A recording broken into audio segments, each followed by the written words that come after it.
Hello and welcome to Breaking the Cycle. My name is Alan Hyde, and tonight we're joined by a familiar guest. He was on the show in late December with his wife, Beth Snear, licensed professional counselor. Welcome back, sir. Good to be back. Tonight we're going to talk about OCD. It's a topic we've talked about on this show before. We're going to dive into some pretty heavy topics. I read the article that you sent over, and we'll preface this with you guys, but the article had to do with some compulsions and obsessions around traditionally what society would call pedophilia. We'll talk about all things OCD, and it'll be interesting to get into that article as well. But why don't we just start there? Obsessive compulsive disorder. How would you define it and describe it for those who maybe haven't heard of it or are tuning in for the first time? OCD is an interesting thing. It's an interesting diagnosis, and it's an interesting thing in our society because we see stuff on TV shows like Monk and other movies and stuff where somebody has OCD, and it's almost always like a germophobia thing, right? Yeah. But really, OCD can look like almost anything. OCD will attack whatever is most important to a person's life. And so it's always a thing that's ego dystonic. It's a thing that goes against our values, which we'll touch on a lot when we get into the POCD stuff. Yeah. Because stuff like that can feel very scary when OCD comes up. And in a classic definition, I guess to answer your question specifically, the DSM classifies OCD as the presence of any obsession and associated compulsions that alleviate that obsessive anxiety, and then those compulsions are distressing to not do. Yeah. And that's kind of the DSM.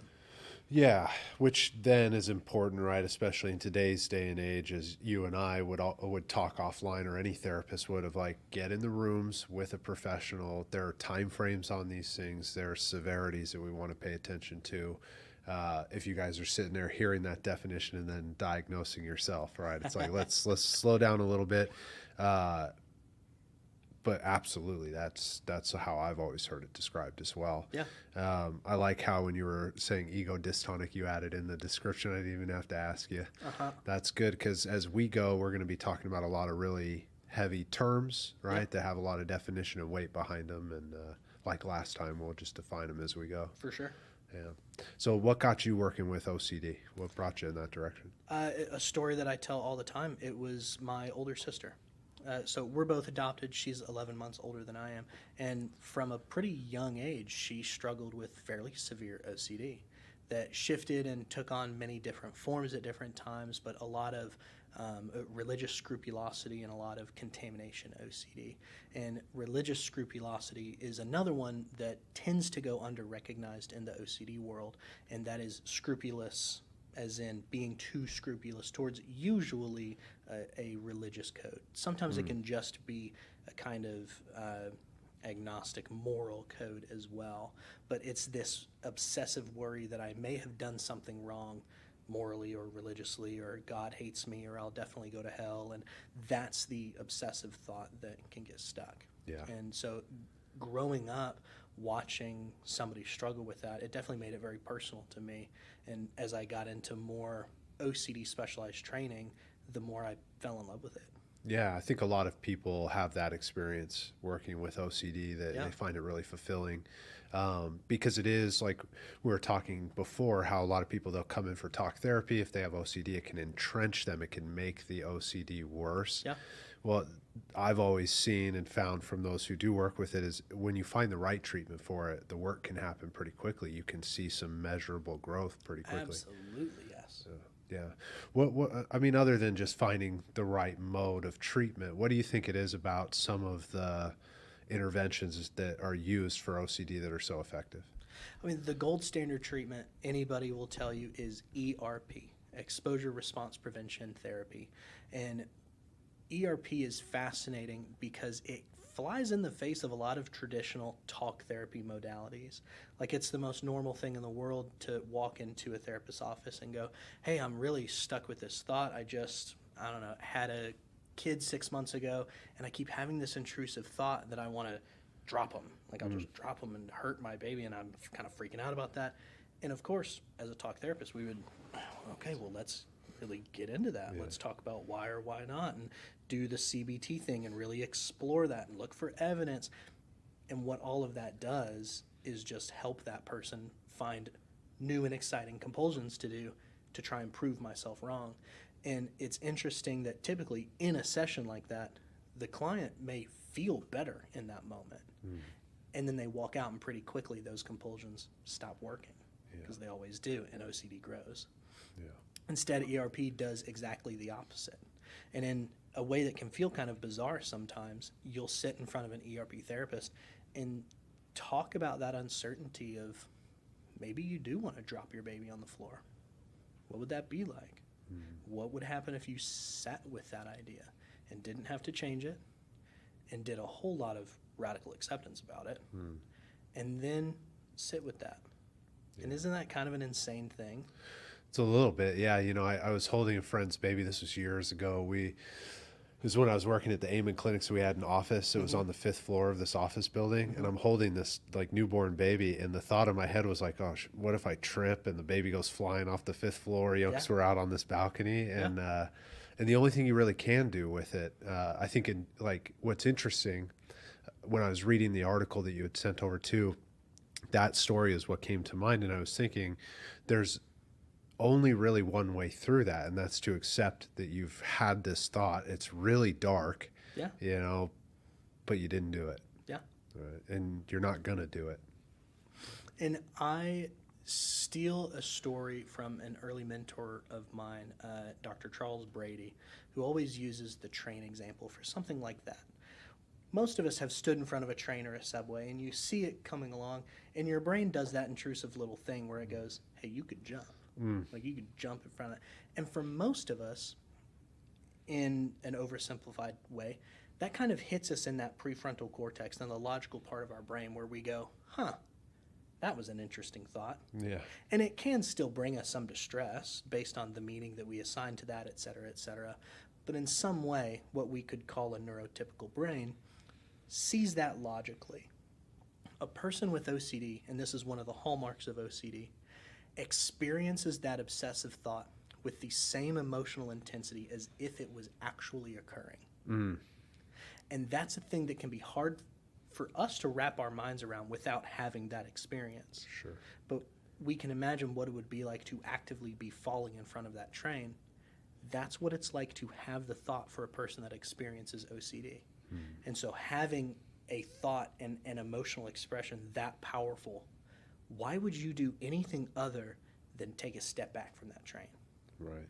And by taking that compulsive step back, people with OCD experience the anxiety coming down quite profoundly. It really works that anxiety came down quickly. Yeah. And then, of course, the next day you go to the train station, you have this obsessive thought, and your brain knows, I know exactly how to handle this, and I take one step back. But over time, one step becomes 2 steps, becomes 5 steps, becomes, I'm not even going to wait at the platform. I'm going to see that train come up, and then I'll run and go get on the train really fast. But then that's a lot of work, and I'm showing up to work sweaty, and so now I can't even get on the train anymore.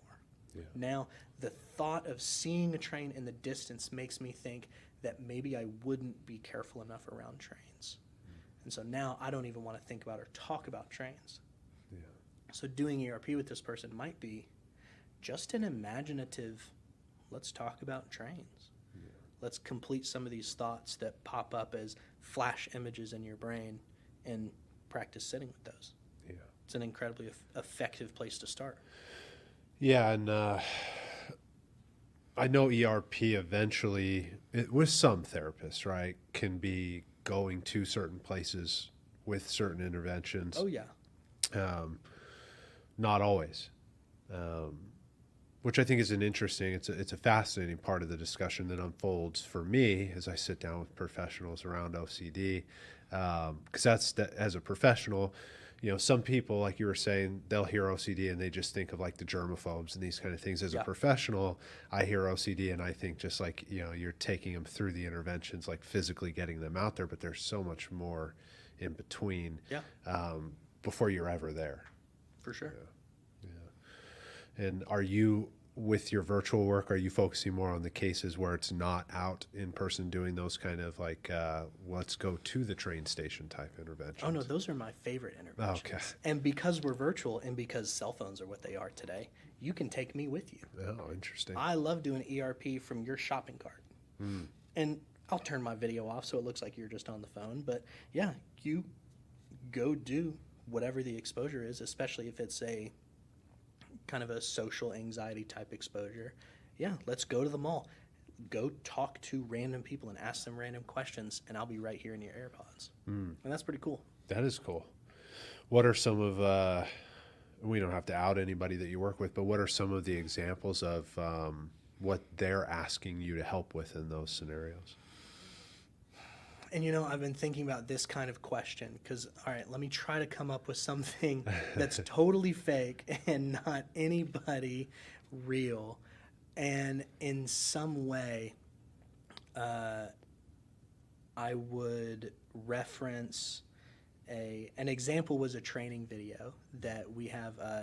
Dr. Nick and Dr. Me are some fantastic psychologists through OCD that put together a hilarious training video of Dr. Nick playing the client going through a mall. And quite literally, the exposure there would be, hey, go find somebody in this Barnes & Noble and just ask them where to find something. And then from the patient's side, it's like, okay, let me gear up to do this thing. I'm going to be super anxious.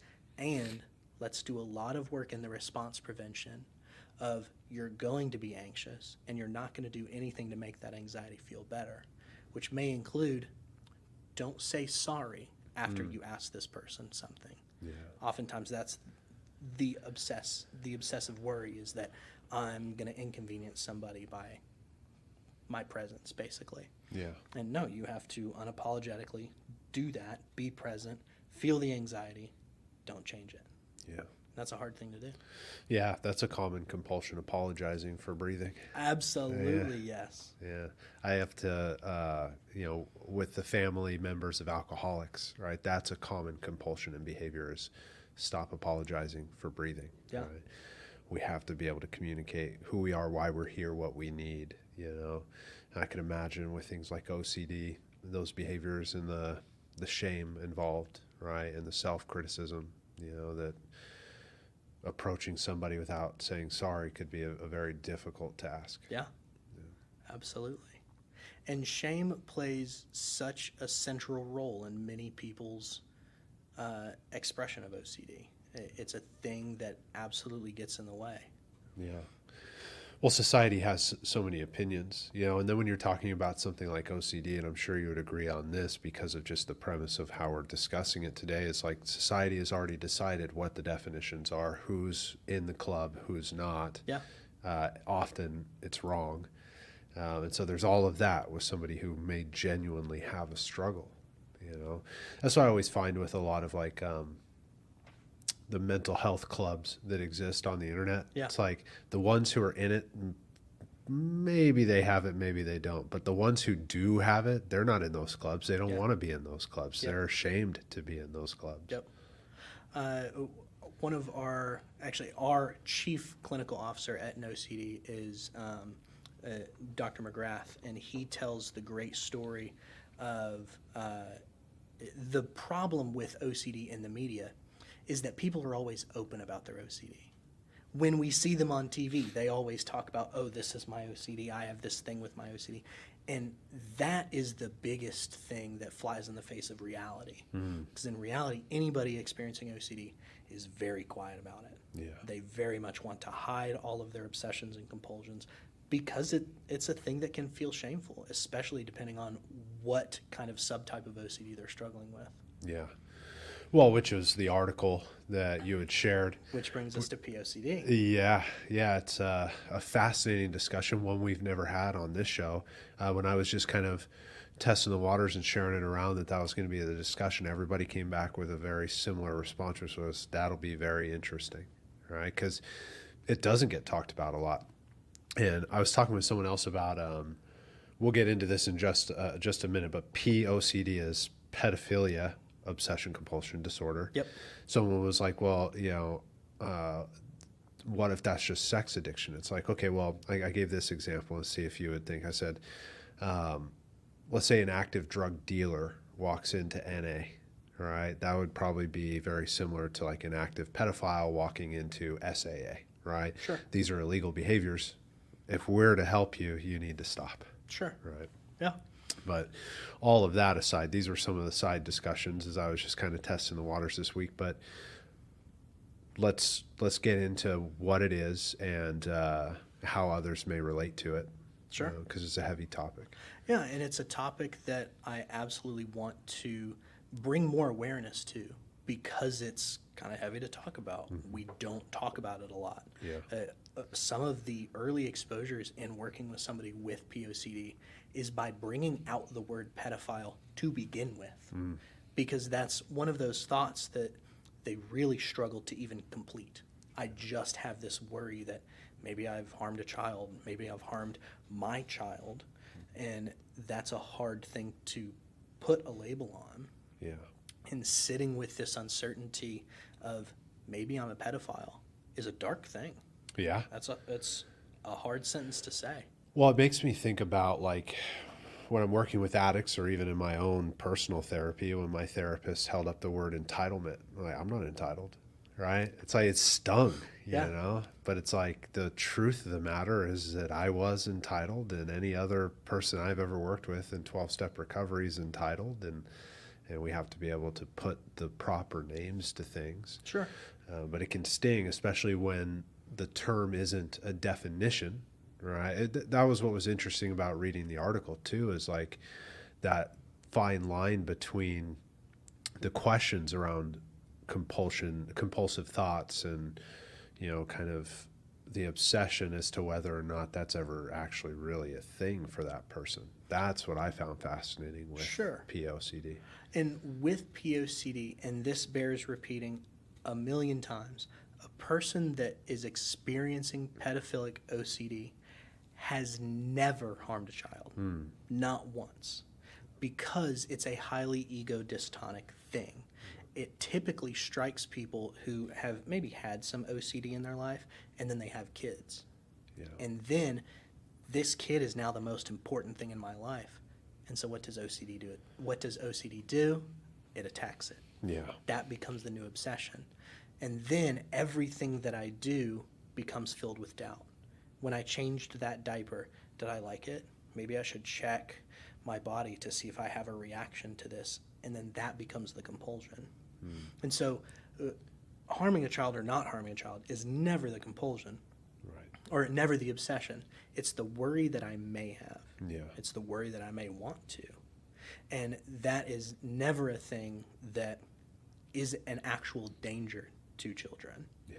It's only a thing that causes suffering in the person experiencing it. Yeah, right. And then further perpetuated by never being able to talk about it. Absolutely. Yeah, which is, for OCD, without being too hyperbolic, that's a death sentence for your mental health. For sure. Yeah. And so that's why I'm so passionate about it, is because there's not a lot of male therapists to begin with. Yeah. And then in the OCD space, somebody that is experiencing POCD probably doesn't want to talk about it with a female practitioner. Yeah. And so they come and talk to me. It's a solid point. There's a lot of topics like that I'm sure you've seen too in the years that you've done it, where when I was working in treatment centers, a guy doesn't want to open up about a certain thing. He wants the female therapist, which is always a game, right? Yep. But then when he would land on my caseload, he maybe third, fourth time around through the treatment process, but this time he's opening up. It's like, well, yeah, go figure. You know, not only are a lot of people that are heterosexual distracted by their female therapist, sure, but there are a lot of topics that they're ashamed to talk about, especially the sex addicts I've worked with. But I would imagine with OCD around pedophilic thoughts, that would be almost not impossible, but it'd be a huge barrier in the beginning to get to. Well, can you only imagine what you would think a first session would be like with somebody if you sat down and said, here's what I'm really struggling with. I can't be around kids because I'm worried that I'll have a physical reaction and that I might like watching kids at a playground. And then, of course, there's 1,000 responses that your brain can come up with, Right. that a therapist might judge that, even inadvertently. I've absolutely had conversations about POCD with other clinicians that go, oh, well, those people need to be locked up until we can help them. No, no, no, no, not at all. These are, in fact, the safest people in the world around kids because they're so worried about it. Yeah. Well, I feel like obviously, as you and I talk about it, and we have access to the articles, we're reading through them, we understand them. I also know how TikTok and YouTube and Instagram, all these places work, which is why it's like, hey, do your worst, like it or hate it, just engage with it, right? Yeah. But it's worth reiterating what Luke is really getting at is that there are pedophiles, and then there are those with OCD, with those fears and concerns that they would maybe be like that, which is the very barrier as to why they will never be like that. And that's, I think, another very solid picture for OCD in general, right? The fear is, I'm going to jump in front of the train. That motherfucker is never going to jump in front of a train. It's not going to happen. They're terrified of trains. Yeah. They're going to be at home under their bed. Won't even be near a train. Yeah. For sure. Which, the point you were highlighting is like, it attacks the thing people care about the most. Mm-hmm. Well, now we're talking about generational traumas, family dissension, ties breaking in families because this thing that you love more than anything, now you can't even interact with it. And that, I would imagine, affects a lot of families around the country. For sure.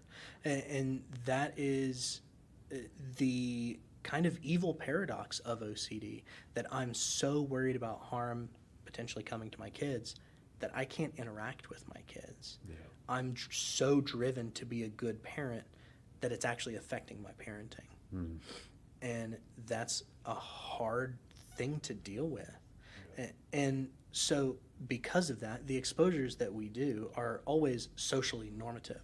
It's go hang out with your nieces and nephews and avoid the sneaky safety behaviors that you've been doing, such as always make sure that there's another person in the room with you. Mm. Always make sure that you're filming at all times so that if there's ever a question about what happened, I've got it on film right here.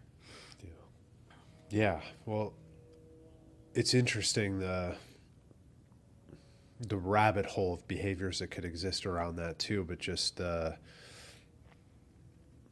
helping people find safety in that, you know? Yeah. And not question themselves or think that they're crazy. I think when you had suggested the topic, I was like, well, that'll be interesting because we're all about breaking down those destructive patterns. It's one I don't know a ton about, but I imagine there are a lot of people out there where the thought has popped into their head. Sure. You know, of course it has. I mean, it's like, I kind of sit here from the standpoint as I was reading the article that you sent over too, of like, who hasn't had a thought pop into their head about like, am I safe around this kid? Yeah. Unless you've just never been around kids. For sure. Yeah. And my entire career has existed in female-dominated fields. Right. I was a gymnastics coach before I ever got into therapy and all of that. So there are reasonable precautions that men in our field should take. And you also have to manage when that becomes truly obsessive. Yeah. Because like we hit on earlier, of course, you and I have had this thought before. It's that little intrusive thought that can go to that prefrontal cortex and we kind of logically go, oh, that was kind of yucky. I didn't like that, moving on. Yeah. Versus somebody that experiences OCD, that would go straight to the amygdala and light that thing up like a campfire. And they would have the experience of, what if I actually did that? And then, of course, how do you not do a compulsion about that? Yeah. That's an extremely hard thing to sit with. Yeah. And then breaking it down over time, not just for that person, but for their family. Yeah. I guess that's why they call it family therapy, but like you and I know, that mode of intervention is hard to get to. Absolutely it is. Does No OCD, the organization that you're currently working with, do they treat it like for family systems as well and work with families? Oh, yeah. Yeah. Absolutely. Obviously, more so with our child and adolescent population. Right. That's where it's predominantly a family-based intervention. But there's very few specific subtypes of OCD where some type of family work wouldn't be helpful. Right. I phrase that in a weird way. It's often helpful to do family therapy, regardless of what the subtype is. Yeah. Well, it's a lot, you know, OCD has a lot of parallels with addiction, especially from the standpoint of, you know, if you're not using the right modalities, you could be causing harm. Yeah. A big one, I always put it like this, is like an alcoholic comes into the office and somebody who isn't trained in working with alcoholics I guess I would say it like this: the best mode for working with an alcoholic is to test their willingness to go to a 12-step meeting. If the answer is no, then the odds are you're sitting with someone who has either drank recently or is going to drink as soon as they leave your office. And in that case, talk therapy is going to do nothing. Yeah. And it really is, I would say, with the alcoholic, a true alcoholic, it is that black and white. I believe it. Yeah, and with OCD, there's a similar surety to the compulsions, right? It's like without really understanding the confrontation that is needed for the obsession or the compulsion, you can be sure they either just were engaging in it or are going to when they leave your office. Sure. And there is probably a good example that would be a little bit of a, we'll say, combines several people that I have interacted with in this kind of mode, that there are people that are fully debilitated by their OCD, and specifically with compulsions that take up their entire day. And that could be specifically tapping the right way, even doing the correct eye movements and body movements and counting the right things and breathing the right way. And all of these things can leave a person absolutely bedridden. And when you have this conversation with them about, hey, we need to decrease your compulsions to help you with this, they go, well, why would I, when I know my emotional experience tells me if I don't do these compulsions, then a cataclysm is going to come. And what cataclysm? I don't know. I don't even know. It could be a tsunami or a hurricane or a tornado, but everybody I know is going to die unless I do this compulsion. Yeah. And that's a hard thing to shake somebody out of. Yeah. Especially an adolescent. Right. And in some way, you do a little bit of the CBT of talking around.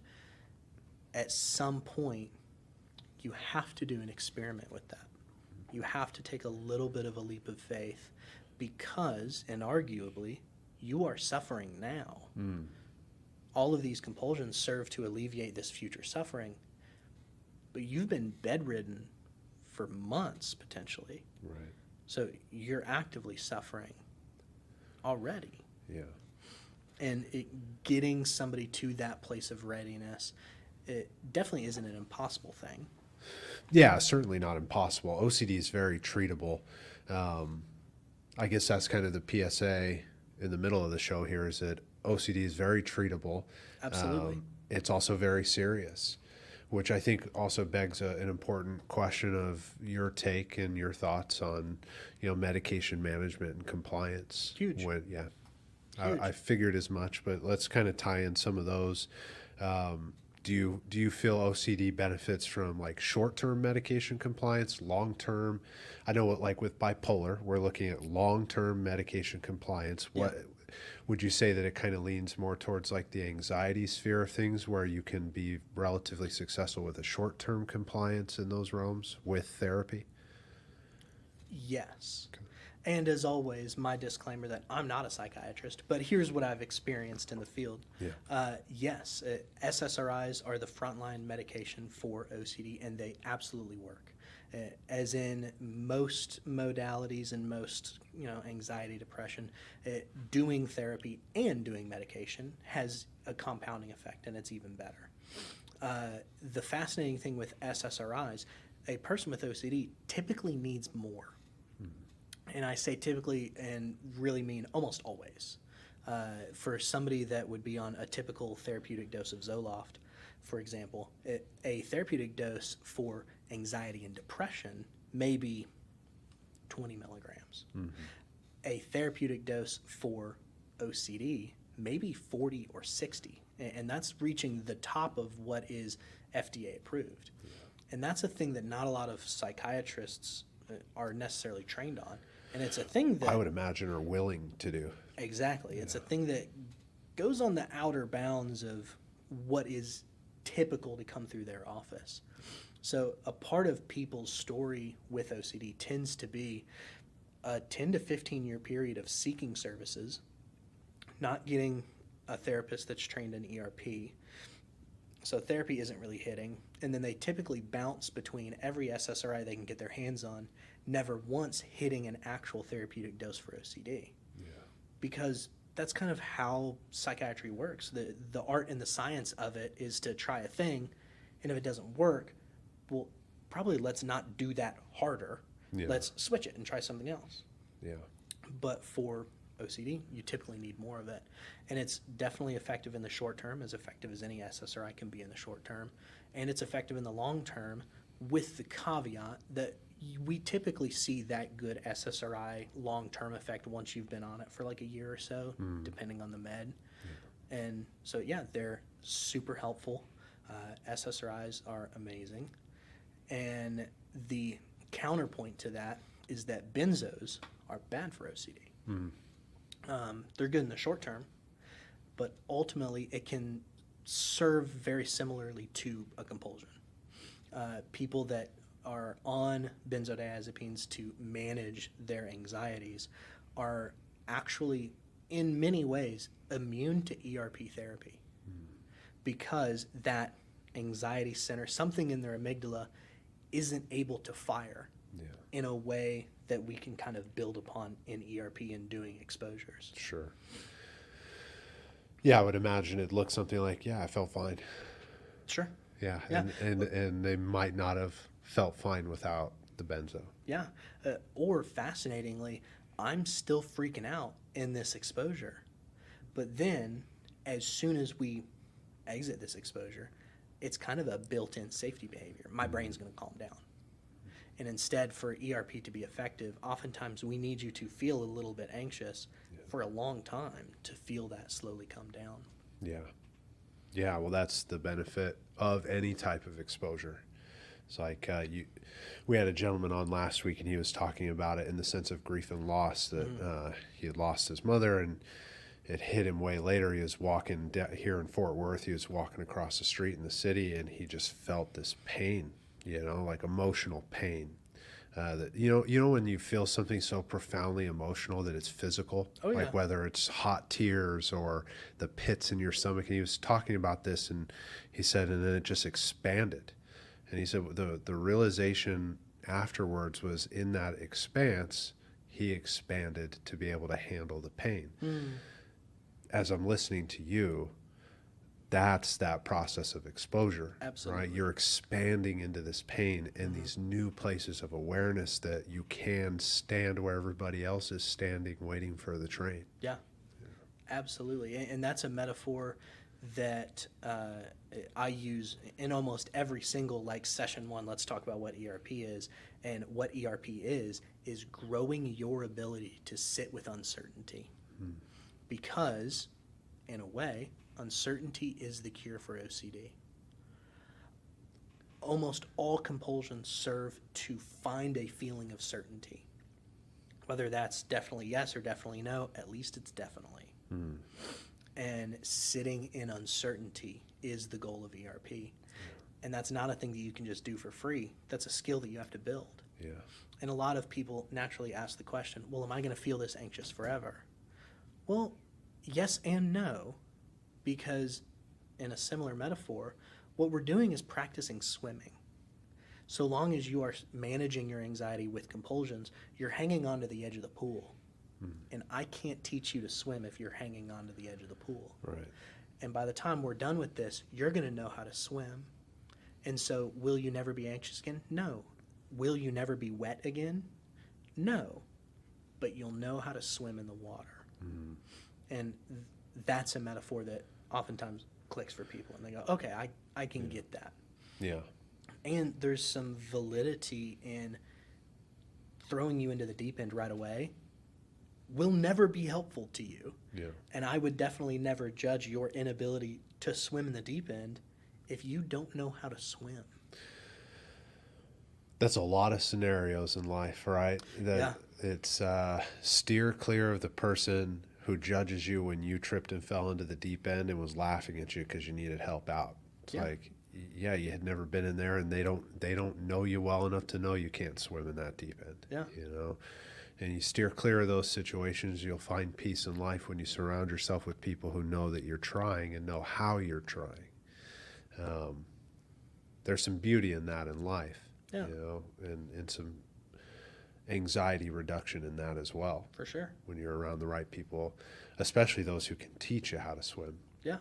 But as you're learning to swim, and this is maybe we could have a little fun with this, where do you think some of these things start as these little tykes are learning how to swim? Where is OCD coming from? You think it's a brain wiring issue early on? Do you think it's a behavioral trauma? Do you think it's a family dynamic issue? I'm not looking for any one. None of us are looking for any specific answer, but let's just have fun. Good, because you probably can't have one. I imagine not. And in a general sense, the diathesis model of stress definitely applies, where you have to have some genetic predisposition, of course, and then some stressful activating event that produces the expression of OCD. OCD is absolutely genetic. We don't know what that gene necessarily is, but it's definitely genetic. We can track that through families. If you have OCD, one or both of your parents probably does too. Mm-hmm. As far as let's go this direction. People with OCD often have years of remission, and they can go through periods of, I haven't even been thinking about it. And then something will happen. Something kicks it off again. And the thing that restarts that cycle truly is compulsing. Mm-hmm. So long-term recovery from OCD absolutely will look like later in life at some point you're going to have an obsessive thought, because none of us are free of our intrusive thoughts. But when it comes, you're going to know how to swim in that deep water, and you're going to know, I have to avoid compulsing about this. And I have to sit in this moment. And when you do that for the first time and you never grow it and you never give it that power, it can typically be a thing that you sit through once and then are able to move on from. Yeah. And then it never grows. You know what just hit me like a ton of bricks? And I've thought about this before, but as you were giving that picture, is I've never met an addict ever that I've treated that does not have this symptom base. Yep. All right. I've thought about it before. Obviously, I work with it day in and day out. I take this different route, right, with addictions that ultimately comes right back around to this other side of, if they weren't abusing a substance, they probably would have OCD, you know? Yeah. And a lot of times the overlap in those diagnoses are pretty heavy anyway. But as you were describing it, I was like, yeah, you just described an addict, right? I mean, you're going to have to admit powerlessness daily because we can't avoid our intrusive thoughts. Yeah. You know, and for the addict, it's like you go to the grocery store and alcohol is the first thing on your left when you walk in the store. It's right there. Yep. You know, one day is going to come where your brain goes, huh, and you got to know how to swim. Yeah. And what if I don't know how to swim and the only thing that I know how to do is my compulsion, whether that's an OCD thing or to go start drinking. Yeah. And I think that's why, you know, people can make a big stink about like mental health and therapy and therapeutic interventions. Yeah. And you see it a lot, obviously, in media where it gets picked at. But that point you just made of a human being, a fully grown adult, doing the same thing over and over and over again, until they learn another way, they're going to do the same thing. Absolutely. And that's a large part of what therapy is trained professionals who know when to slide in something, right, that you don't know yet, and to see, are you ready to pick this one up yet or not? Yeah. Yeah. I was listening to a comedian where he was talking about going to Sam's Cut, So, right, Sam's Cut, is that the one? Yeah. And he is like, every time I just make the same mistake, because I'll get out into the parking lot after and just look in the mirror and think, fuck. Yeah. But then I go back to the same, place to get my hair cut. And it's Yeah. like, yeah, we've got to change that. It's hard to break patterns. Yeah. It absolutely is. Yeah. And sometimes talking through it doesn't always do that, but acting through it, and that's another huge part of any type of recovery. For sure. Your actions are going to dictate how well you do. Yeah. And just a little bit of psychoeducation and a whole lot of self-reflection goes a really long way. Mm-hmm. For sure. That's one of the cool things about OCD. We always open with just a whole bunch of psychoeducation. Like, here's this thing that you haven't really understood other than I feel miserable and this makes me feel better. And then it makes me feel miserable again later. That's a very confusing place to be. Yeah. And so getting labels in that, and we use multiple diagrams of like, here's how your OCD works, and the anxiety goes up and then the compulsion brings it down, and instead we need to get on this habituation curve over here and really feel the anxiety. It's a very cool thing that people often come back and have kind of those early aha moments of, oh, I got it this time. And there was this very silly thing that I caught myself on and I didn't do it. Is that okay? And I'm always like, yes, that's amazing. You expanded upon this idea that we've been talking about and you're beginning to manage your own compulsions. And that's huge. Yeah. Yeah. Other than where it possibly could start, and we talked a little bit about can it stop? We know that these are gray areas. What are some of the definitive, positive, let's say, outcomes for OCD that people might need to hear? They're listening to this, they say, man, shit, I'm struggling with this. What do I have to look forward to? What are some of like the definitive takeaways, other than knowing that this is long-term work and there's going to be a lot of gray area? Sure. What could they expect to take away from ERP as a definitive positive outcome? There are certainly people that will disagree with me when I say this, and they'll disagree with me because they're wrong and they're not as smart as I am. Yeah. Yeah. But how dare them? OCD is curable. It's absolutely curable. And there are lots of resources that, for good reasons, will point out that this is a chronic condition. You'll never be free of this. And if you want to get really technical, that's probably true in a way that we don't fully understand because we can't map an entire brain. There's something in there, genetically, obviously, but there's absolutely a maintenance lifestyle that you can become so good at maintaining that you don't notice it anymore.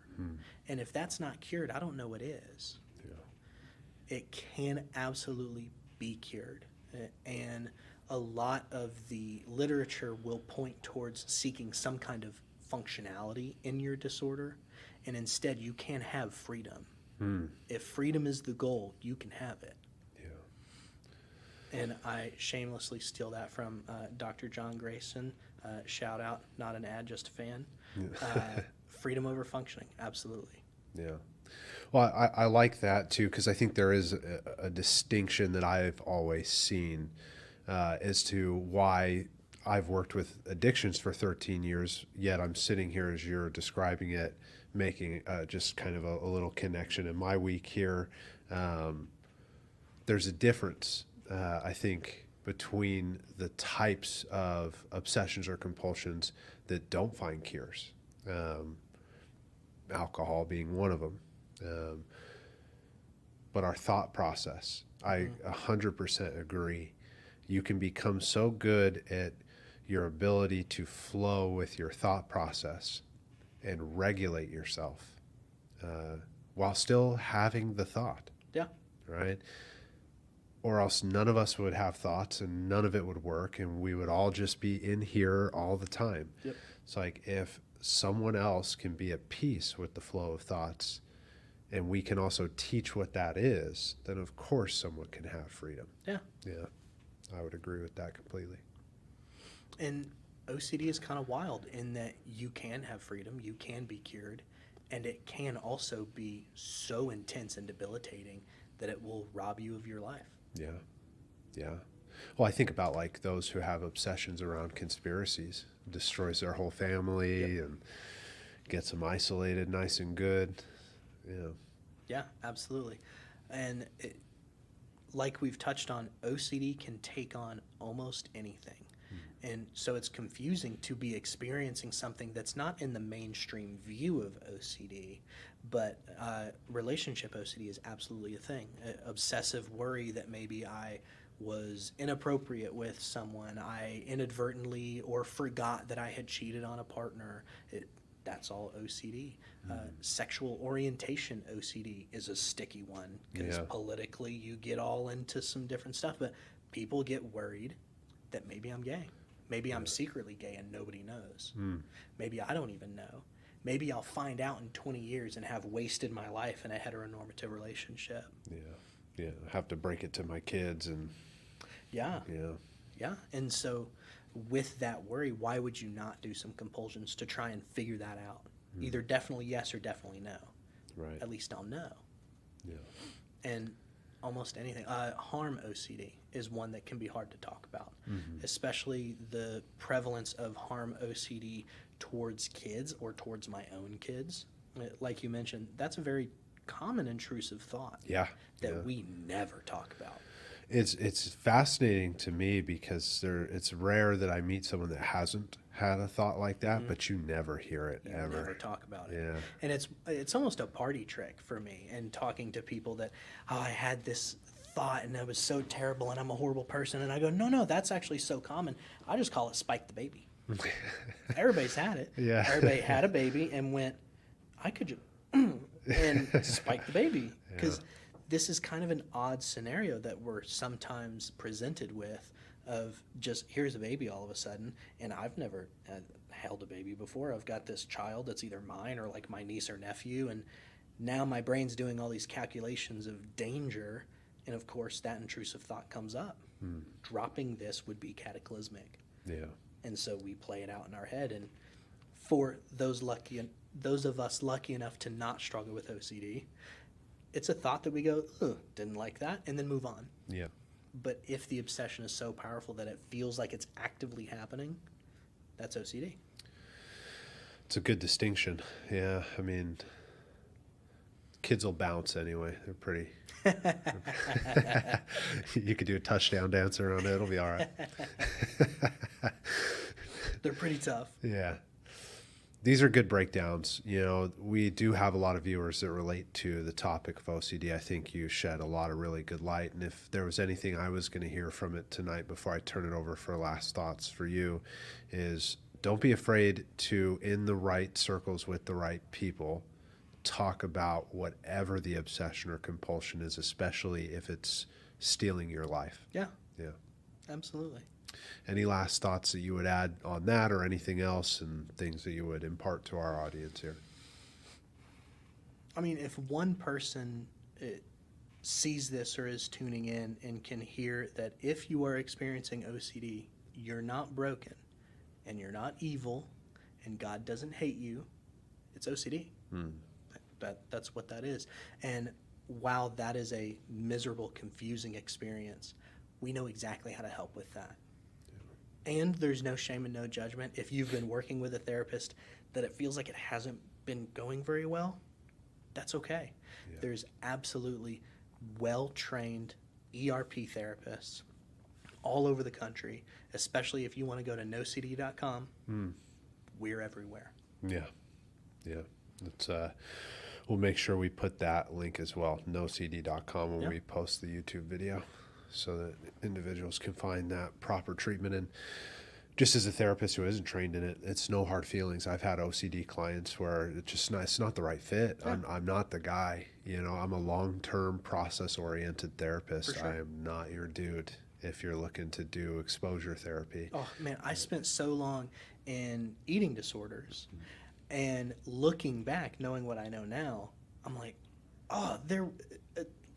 like a couple of dozen that I go, oh my God, that was so obviously OCD. Yeah. Now I know Right. Back then, I didn't even cross my mind. Yeah. Didn't even know. Especially early in the career. Yeah. Yeah. Yeah. Yeah. And That's happened a lot with addictions for me too. Like, oh crap, I Yeah. missed a lot. Especially when there's a little bit of transference going on with ourself, and when somebody's talking about something kind of activating for me, like I'm worried about all of this harm kind of stuff, then you kind of go, ooh, I don't know, that's outside of my wheelhouse. It's hard to kind of navigate that when it's not a thing that you're trained in. Yeah. Yeah. Well, thank God there are people who are trained in it, and especially in today's day and age, and we'll wrap on this, whatever you're struggling with out there, there are people that are trained to help you. And if you're struggling to find them, just scroll through this channel, because we bring people on week after week who specialize in all the things you could possibly imagine. So thank you again for joining us here and sharing your expertise with our listeners. Absolutely. Thank you for having me. Yeah. Ladies and gentlemen, Luke Snear, licensed professional counselor. We will be back next week. We break the cycle here every Friday night at 7 p.m. Central Standard Time. We love you. Take care.